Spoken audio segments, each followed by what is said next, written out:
잘하는 함석헌홍의 그대는 사람을 가졌는가 라고 하는 시인데요, 이 시를 읽어드리면서 오늘 메시지를 시작하겠습니다.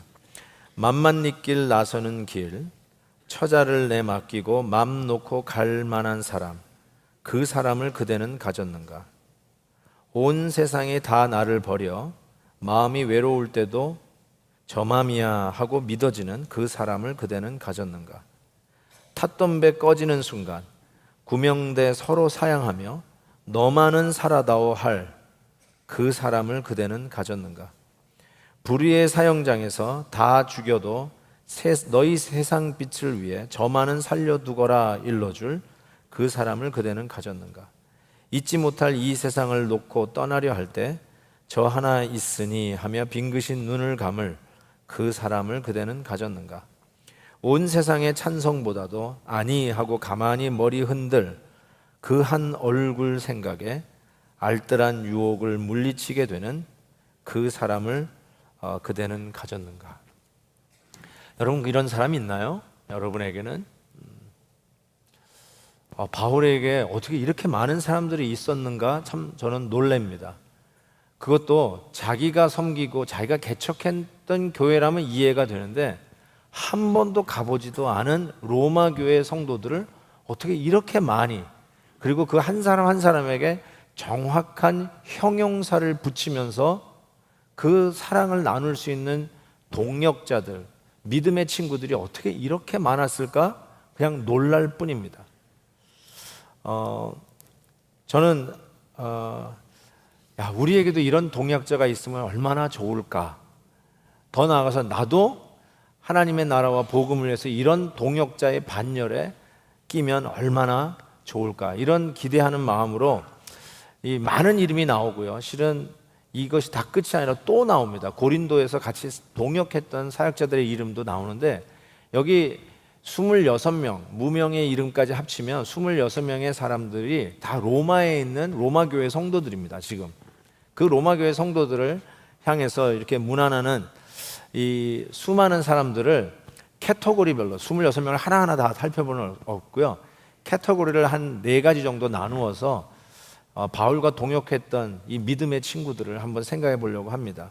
첫 번째로 여성 동역자들의 이름이 상당히 많이 나옵니다.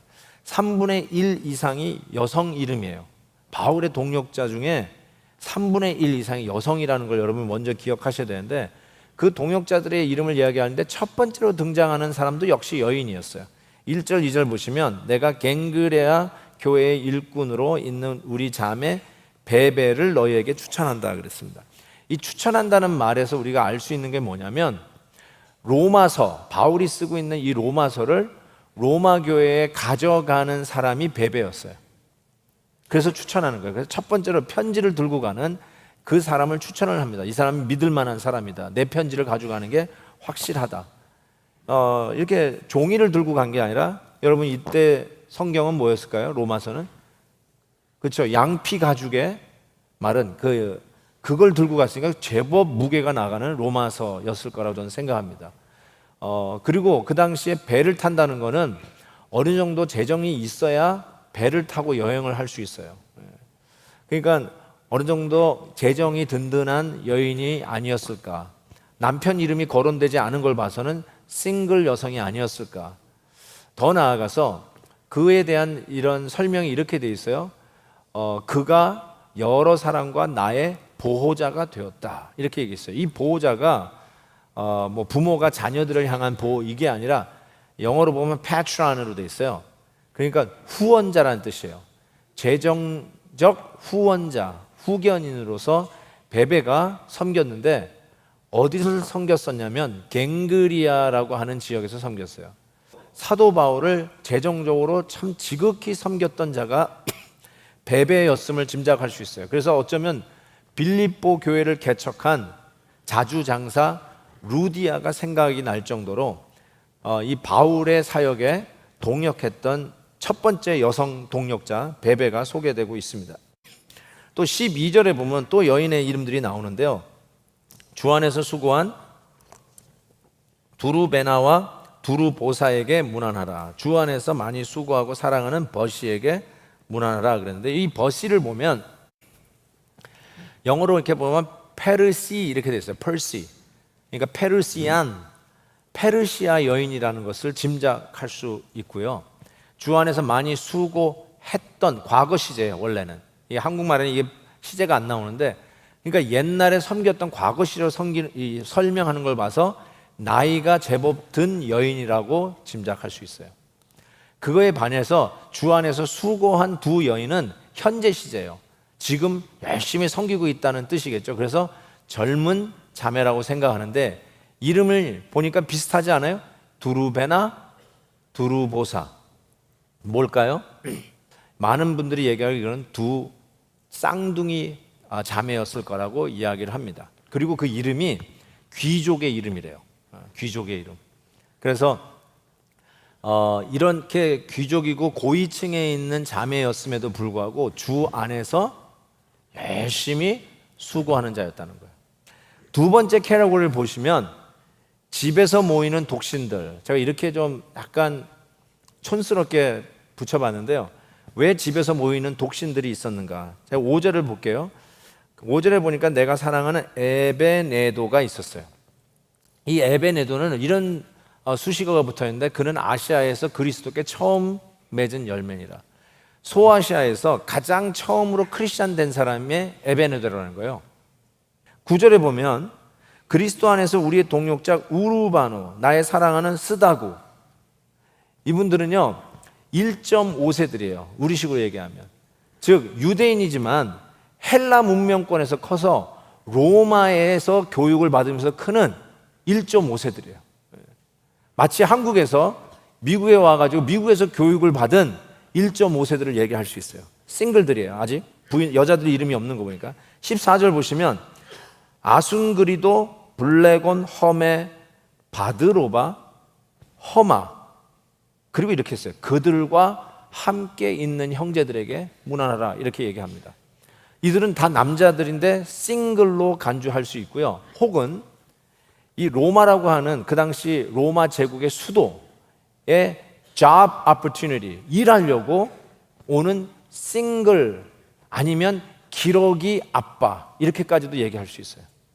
가족을 부양하기 위해서 혼자 혈혈단신 세계의 수도라고 하는 로마에서 열심히 일하는 이 싱글들.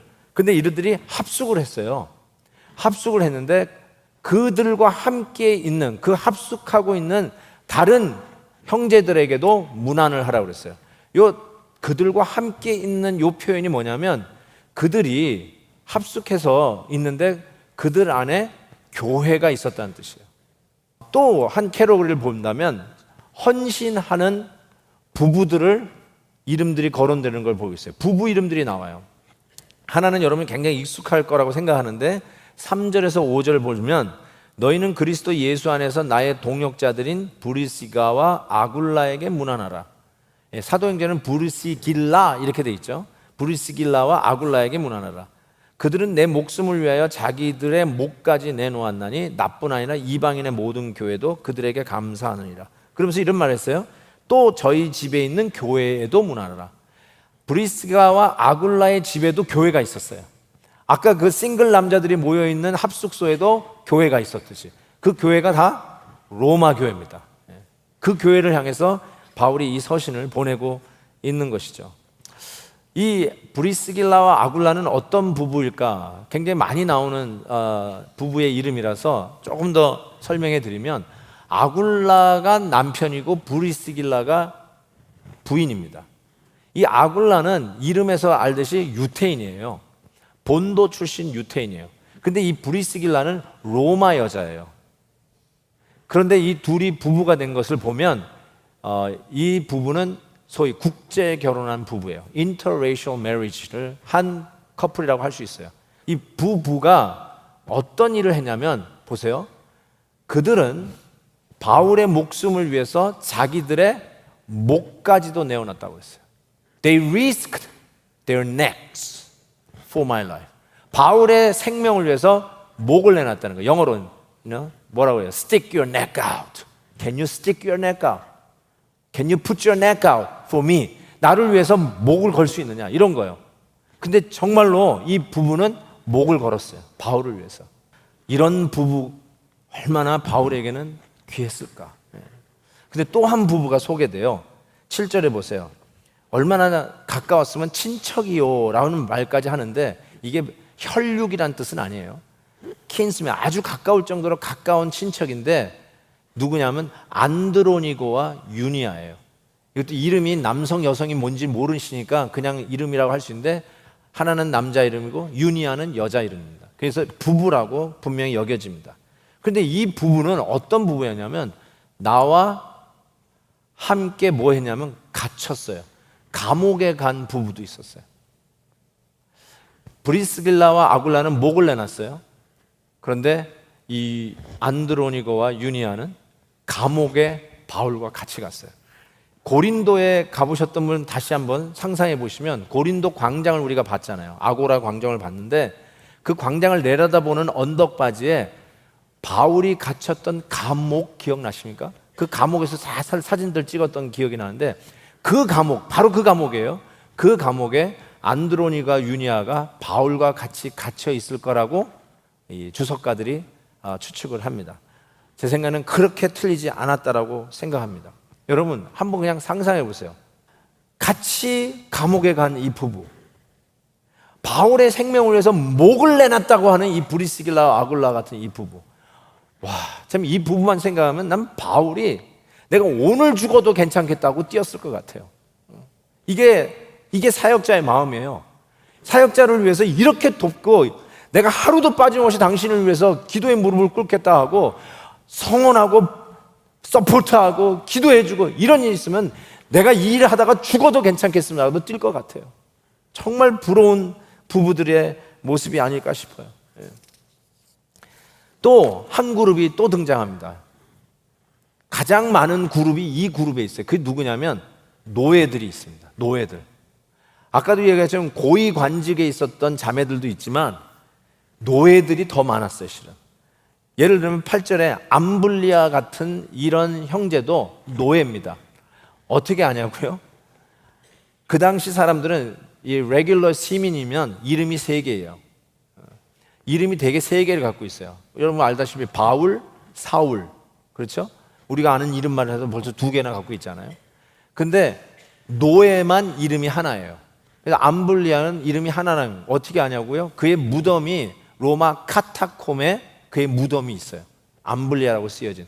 근데 다른 무덤에는 3개씩 막 이렇게 있는데 암블리아는 이름 하나뿐이 없어요. 그래서 노예라는 것을 알 수 있고요. 그럼에도 불구하고 다른 귀족들의 이 묘보다 더 예쁘고 잘 단장이 되어 있어요. 뭘 의미하냐면 영향력이 있었다는 거예요. 로마 교회에 굉장히 잘 섬겼던 자제였다는 걸 짐작할 수 있어요. 노예였지만 교회의 리더급으로 섬겼던 자인 것을 짐작할 수 있고요. 또 10절에서 11절 보면 또 나오는데 아벨레라고 하는 이 노예 출신 이름이 나옵니다. 그 노예 출신에게 문안하는데 이 아벨레가 어디에 있었냐면 아리스토블로의 권소, 하우스홀드 오브 아리스토블루스 이렇게 얘기해요. 하우스홀드에 있었어요. 이게 그 당시 사회적인 배경을 알아야 이 말이 이해가 돼요.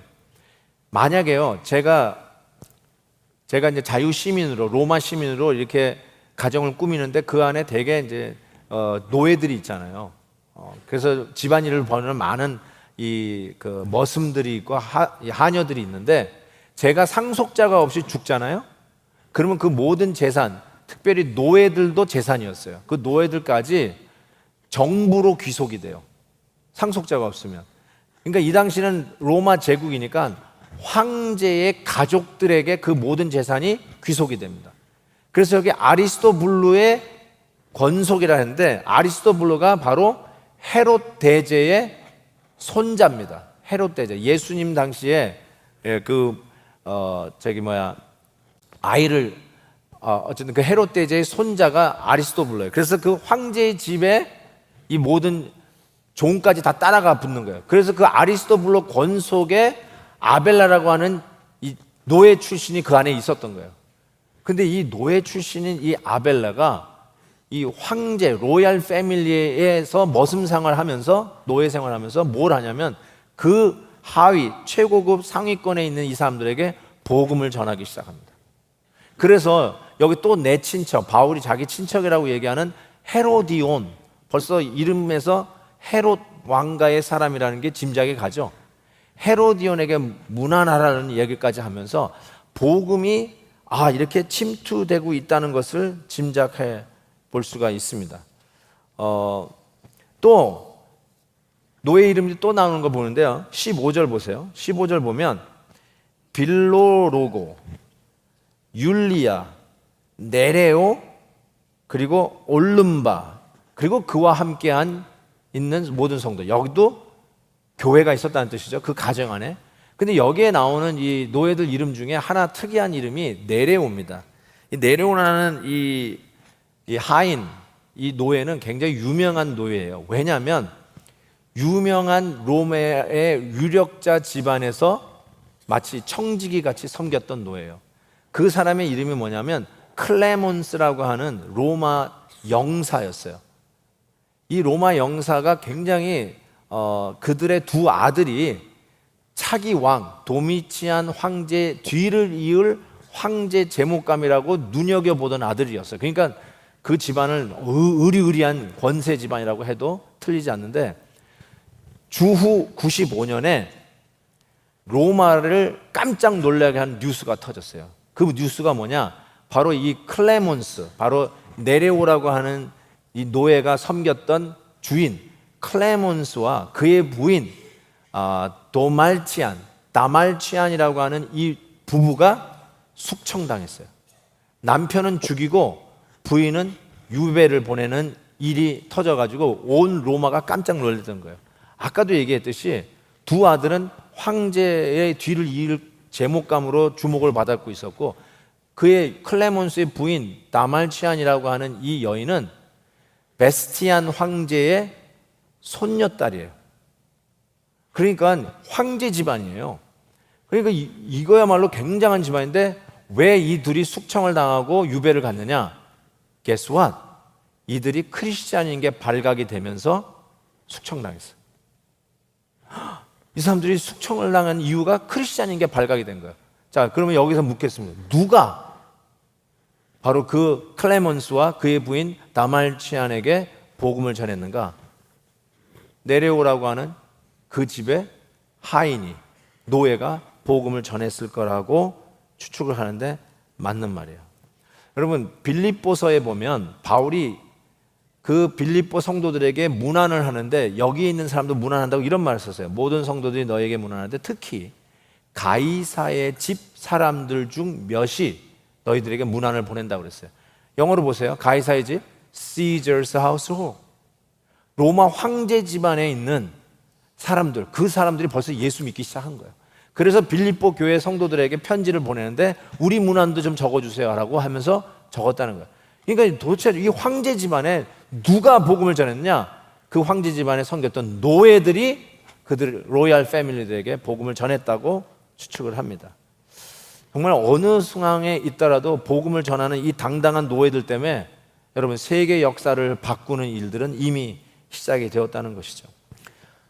한여임은 어떻고, 집안 청소하면 어떻고, 가드넘은 어떻고, 수영장 청소하면 어떻고, 메케닉이면 어떻고, 아니 의사이면 어떻고, 교수이면 어떻고, 엔지니어면 어떻고, 직장에서 일하는 샐러리맨이면 어떻고, 여러분이 어떠한 위치에서 있든지 간에 여러분, 여러분의 위치에서 최선을 다해서 복음을 전하면, 여러분, 노예 출신인 이 사람들이 결국 로마 제국을 뒤집었던 황제 집안들을 예수 믿게 했던 바로 그 전도자였던 걸 우리가 기억해 보면 우리는 그 어느 순간 어디에서든지 담대하게 예수 그리스도 복음을 전할 수 있다고 믿습니다. 또한 이제 마지막으로 이 무명의 두 사람이 나옵니다.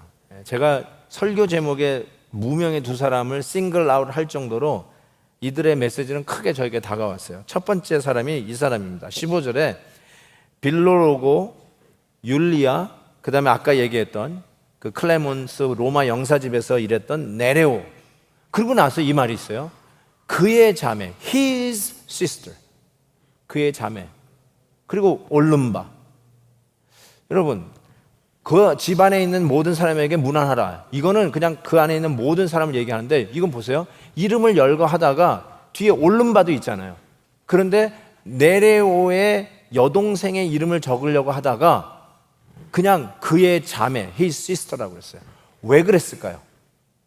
왜 이름을 이야기하지 않고 그냥 네레오 그 형제의 sister라고 하만 했을까요? 이거는 어느 주석에도 안 나옵니다. 근데 이걸 제가 발견했어요. 뭔지 아세요? 바울이 그 자매의 이름을 까먹었어요. 까먹었어요. 틀림없어요. 까먹었어요. 어떻게 하냐고요? 이게 내 경험이거든요.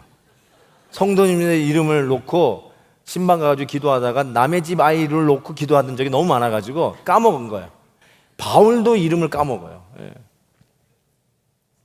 그래서 여러분, 이름을 몰라도 너무 실망하지 마세요.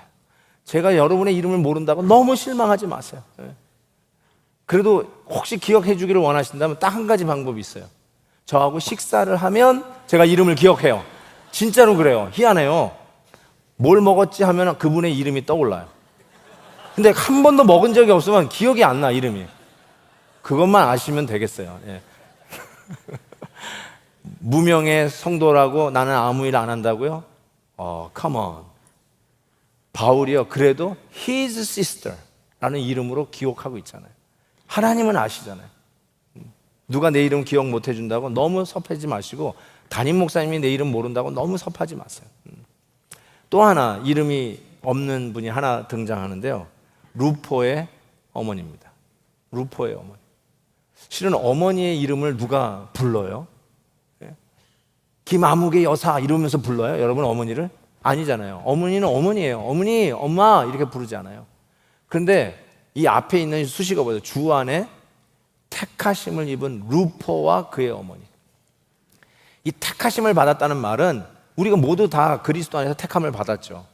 예정, 선택, 교리를 얘기한다기보다 모든 성도들은 다 택함을 받았지만 여기서 표현하는 택함은 특별하다는 뜻이에요. 이 루포는 아주 특별한 사람이에요. 누구냐, 이 루포가? 우리가 믿기는 이 루포의 아버지가 누구냐?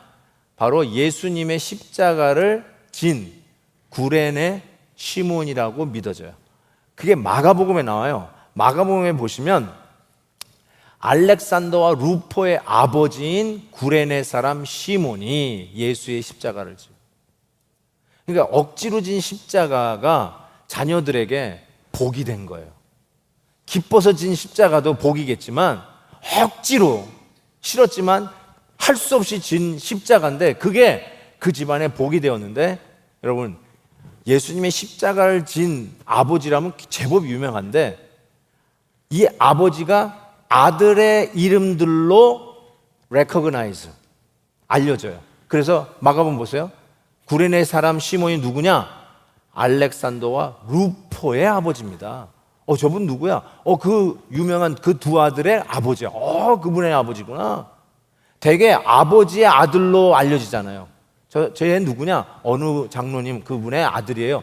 그렇구나. 이게 정상인데 이 두 아들 알렉산더와 루포가 얼마나 탁월한 지도자였고 얼마나 열심히 섬겨서 온 교회가 아는지, 구레네 시몬이 누구냐? 알렉산더와 루포의 아버지다. 이렇게 알려졌어요. 그런데 그 루포의 어머니, 구레네 시몬의 아내였죠.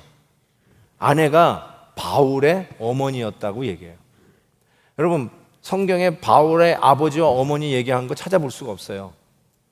여기에서 친족, my relative 얘기하는 거는 혈육이라기보다는 친근한 사람을, 아주 가까운 사람을 표현할 때 그렇게 썼다고 저는 생각이 들고요. 아까 얘기한 헤로디안부터 시작해서. 그런데 어쩌면 바울의 부모님은 일찍 돌아가셨는지도 몰라요. 그래서 언급이 없는지 몰라요. 그래서 바울에게는 굉장히 외로웠을 거예요. 힘들었을 거예요. 그런데 누가 그의 후견자가 되어주고 누가 그의 부모와 같은 존재가 되냐? 루포의 어머니가 바울을 입양한 거예요. 그래서 바울을 어머니처럼 돌봤어요. 여러분 어머니라는 말이 주는 메시지는 너무 커요. 어머니가 뭐예요? 진 자리, 마른 자리 가리지 않는 게 어머니예요. 공부 잘하는 애만 도와주고 밥 해주는 게 어머니가 아니에요. 공부 못했어도 내 아들이에요. 사고를 쳤어도 내 아들이에요. 실수를 했어도 커버해주고 덮어주고 그래도 끝까지 밀어주는 게 어머니예요. 근데 바울에게 그런 어머니가 있었어요. 루포의 어머니가 자기를 입양한 거예요. 그래서 지금의 바울이 된 거예요. 여러분에게 도전하고 싶어요. 자기 자식의 엄마만 되지 말고 우리 교회의 젊은 청년들의 어머니가 좀 되어주시면 안 되나요? 그냥 어머니의 피겨로 다음 세대에 정말 촉망받고 우리 교회를 이끌어갈 내일의 소망들을 위해서 이런 어머니도 좀 필요한 것 같아요. 그냥 뭐 절 지적하는 사람들 말고 덮어주고 후견해주고 밥 해주고 맛있는 거 해주고 우리 예삼 청년들이 목요일마다 모여요. 그때 좀 저녁 좀 해주시고 우리 제자훈련반들이 그때 돌아가면서 했는데 지금 제자훈련이 다 방학을 했는데 청년들 어떻게 밥을 먹나 지금 궁금해요. 좀 이렇게 어머니를 돌아봐 주시면서 내 애처럼 좀 돌봐줘 보세요. 그런 어머니의 사랑의 손길 속에 결국은 하나님의 나라가 자라가는 것이죠. 주의 몸된 교회가 복음의 능력으로 성장해 가는 이런 유익을 보게 됩니다. 여러분 20여 명의 사람들이요 한 종류의 사람이 아닌 것이 눈에 들어오죠. 어떻게 이렇게 다양하게 각계각층의 사람들을 바울이 이렇게 알 수 있었을까?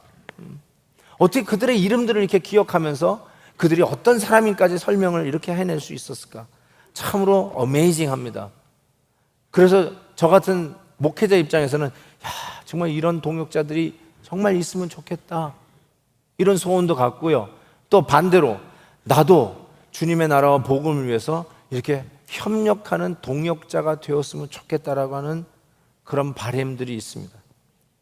기억에 안 나는 이름을 잊어버린 자매에서부터 시작해서 어떤 허물도 덮어주는 어머니와 같은 이 루포 어머니의 존재, 당당하게 형제들끼리 모여 있었지만 그 안에서도 교회를 이루어가고 가족들의 희생을 가족들을 위해서 희생을 마다하지 아니하고 떠나온 기러기 아빠들, 그리고 1.5세지만 새로운 문화권 속에서도 교회를 섬기기 위해서 자기의 사역을 하고 있는 수많은 디아스포라들, 국제 결혼한 부부에서부터 심지어는 옥에 가기도 마다하지 아니하고 함께 복음 증거하는 바울과 같은 하나님의 사역자들과 고난받기를 즐거워하고 바울의 생명을 대신 자기가 화살바지라도 하겠다고 하면서 목을 내놓았던 브리스길라와 아굴라와 같은 이런 부부들, 자기의 신분이 천했지만 거기에 주저앉는 것이 아니라 보통 사람도 접근할 수 없는 로얄 패밀리들, 황제의 집안에 복음을 당당하게 전해서 결국 로마를 복음으로 뒤바꿔버렸던 이 노예 출신의 하나님의 사람들, 이 수많은 자들이 바로 바울과 동역하는 믿음의 친구들이었다는 사실이죠. 여러분도 그 친구들 중에 하나가 될 수 있지 않겠습니까? 여러분의 형편을 변명하는 것이 아니라 여러분의 입장을 자꾸 변명하지 아니하시고 어떤 형편에서도 나는 복음의 여건으로 하나님의 나라에 함께 동참할 수 있는 후원자요, 보호자요, 후견인으로서 하나님의 나라를 세울 수 있는 신실한 주의 백성이 될 수 있다고 믿습니다. 그런 분들이 되십시다. 할렐루야.